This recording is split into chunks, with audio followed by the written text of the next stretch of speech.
दोस्तों नमस्कार। मैं श्यामनाथ यादव अम्बेडकरवादी।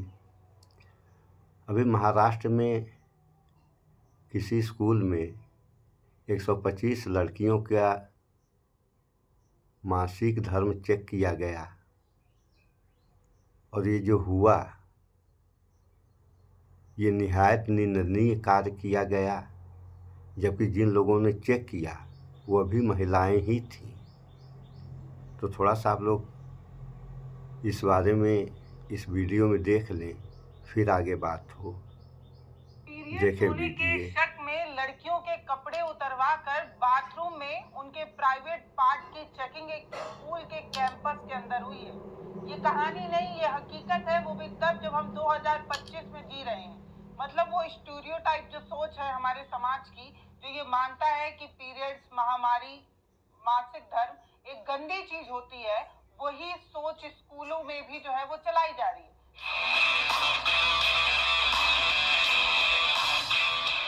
सोच कर देखिए कि स्कूल की सबसे बड़ी जिम्मेदारी तो यही है कि समाज में जो कुरीतियां चल रही हों, जो भ्रामक चीजें चल रही हों, उन चीजों को तोड़कर बच्चों को अच्छी शिक्षा दे ताकि समाज बेहतरी की तरफ बढ़ पाए। लेकिन अफसोस कि हमारा समाज बेहतरी की तरफ कैसे ही बढ़ पाएगा जब स्कूल खुद इस तरीके की छोटी सोच और कुरीतियों से जकड़ा हुआ है। ये पूरा मामला महाराष्ट्र के ठाणे का है, जहां पर एक स्कूल में लड़कियों को इस तरीके से जलील किया गया है कि बताकर हैरानी होती है। सवाल तो ये भी है कि क्या स्कूलों में टीचरों के अंदर संवेदनशीलता नाम की कोई चीज होती है? क्या उनकी ट्रेनिंग में किसी तरीके की ट्रेनिंग ऐसी भी होती है कि वो समझ पाए कि बच्चे सेंसिटिव होते हैं, उनसे सेंसिटिव होकर बात करनी होती है, भावनाओं में इस तरीके से एक शालीनता रखनी होती है कि आप बच्चों के टीचर हैं। खास तौर पर तब जब आप लड़कियों को इस तरीके की सेंसिटिव बात पर बात करने के लिए इस तरीके का रवैया अपनाते हैं तो शर्म आती है। शर्म इस बात को लेकर आती है कि हम 2025 में जी रहे हैं, लेकिन आज भी हमारे समाज में इन सारी चीजों पर चर्चा नहीं हो पा रही है। और खास तौर पर स्कूलों में जब इस तरीके की चीजें होने लगे तो समझ लीजिएगा कि हम बेहतरी की तरफ तो कतई नहीं जा रहे। एक स्कूल जिसमें प्रोजेक्टर पर पहले तो पीरियड से गिरे हुए खून के धब्बे को दिखाया जाता है, लड़कियों से पूछा जाता है कि किसके पीरियड्स चल रहे हैं। जो लड़कियां हिम्मत दिखाकर डर कर हाथ उठा देती हैं, उन लड़कियों को उनका फिंगरप्रिंट लिया जाता है, नाम नोट किया जाता है, सारी डिटेल नोट कर उन्हें साइड खड़ा कर दिया जाता है। और जो लड़कियां हिम्मत नहीं दिखा पाती हैं, नहीं कह पाती हैं कि वो पीरियड्स उनका चल रहा है या वो मासिक धर्म के कारण को अभी जो है वो फेस कर रही हैं, उन लड़कियों को बाथरूम में बारी बारी ले जाया जाता है, उनके पैंटी को निकाल कर उनके प्राइवेट पार्ट को चेक किया जाता है। मतलब क्या देखना है आपको? किस तरीके से पीरियड्स होते हैं ये देखना है?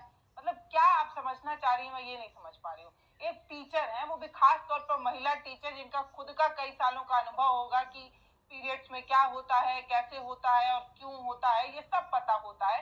इसके बावजूद भी लड़कियों को इस तरीके से जलील, अपमानित क्यों किया गया? मेरा सवाल यही है। पहला सवाल मेरा ये है कि उस स्कूल कैंपस के अंदर जो बाथरूम में लड़कियों को बारी बारी ले जाकर जो चेकिंग की जा रही थी, उसमें टीचर क्या देखना चाह रहे थे? पहला और बड़ा सवाल ये है कि क्या देखना था स्कूल वालों को कि पीरियड्स कैसे होते हैं, ये देखना था क्या? दूसरा बड़ा सवाल ये है कि टीचर इतने इनसेंसिटिव कैसे हो जा रहे हैं? क्या इनके ट्रेनिंग पार्ट्स में इस तरीके की चीजें नहीं सिखाई जाती? हम सभी को पता है कि आजकल के बच्चे बहुत सेंसिटिव हो रहे हैं, भावनात्मक रूप से बहुत कमजोर हो रहे हैं। जब इस तरीके की घटनाएं स्कूल कैंपस के अंदर होने लगे तो बच्चे स्कूल जाने से कतराने लगते हैं।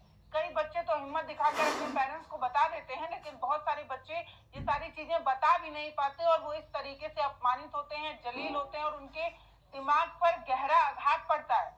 स्कूल की जिम्मेदारी ये है कि वो प्यार से, दुलार से बच्चों को ठीक तरीके से पढ़ा सके। और आप क्या कर रही हैं? बदतमीजी कर रही हैं और कुछ नहीं कर रही हैं। महंगे फीस लेने के बाद भी इस तरीके की बदतमीजी कर। सुन लिया आप लोगों ने, ये हाल है विश्वगुरु भारत में। जबकि ये मासिक धर्म जो है ये रोग तो होता नहीं है, ये प्राकृतिक व्यवस्था है और जितनी भी महिलाएं हैं ये सारे लोगों को होता है। अगर ये न हो तो बच्चे भी पैदा नहीं होंगे और जब बच्चे नहीं पैदा होंगे, बच्चे नहीं पैदा होंगे, औरतें तमाम रोगों से ग्रसित हो जाएंगी। तो ऐसी व्यवस्था प्रकृति की बनाई हुई है कि औरतों के शरीर को यह नियंत्रण करती है और बच्चे भी पैदा करने की जो है व्यवस्था इसी के अंतर्गत है। तो होता क्या है या होना क्या चाहिए? होना तो ये चाहिए कि हाँ, इसमें है भेद है। आगे हम इसका एक वीडियो बनाए हैं कि ऐसी औरतों को खाना नहीं बनाना चाहिए, थोड़ा दूर रहना चाहिए, क्योंकि इस समय औरतों की शरीर जो है गंदी हो जाती है, लेकिन इतनी गंदी नहीं होती है कि इतना बड़ा बर्ताव किया जाए। और स्कूल में जाएंगी वो बच्चियाँ, जब स्कूल में जाएंगी तो ऐसी उन लोगों को सीख दे दी जाए पहले से ही, क्योंकि हैं तो सारी लड़कियाँ टीचर भी औरतें हैं और बच्चियाँ तो बच्चियाँ है ही हैं। तो आज के समय आप लोग देख ही रहे हैं, कुर्सी मेज की व्यवस्था स्कूलों में हो गई है। तो जो इस टाइप की बच्चियाँ यानी मासिक धर्म वाली बच्चियाँ हों, इनको पीछे बैठा दिया जाए। होना तो इतना ही चाहिए। और हो क्या रहा है कि आप लोग सुन ही लिए वीडियो में, इतनी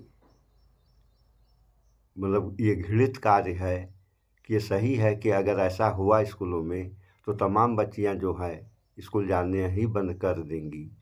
और यहाँ शिक्षा का जो है विकास होना चाहिए, और ऐसे ही हाल रहे तो शिक्षा का विकास क्या होगा? शिक्षा जो है गत में चली जाएगी।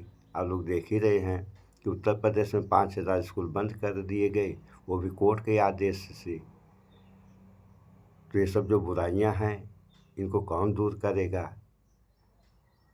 और दूर नहीं होंगी तो देश और समाज का विकास कैसे होगा? तो इन सब बातों पे विचार सारे लोगों को करना चाहिए। अगर विचार नहीं करेंगे आप लोग तो ये देश आगे के बजाय पीछे चला जाएगा। सो इस वीडियो में इतना ही। स्वच्छता अपनाएं, शुद्ध खान, स्वस्थ रहें, शिक्षित बने। जय विज्ञान, जय संविधान। नमस्कार।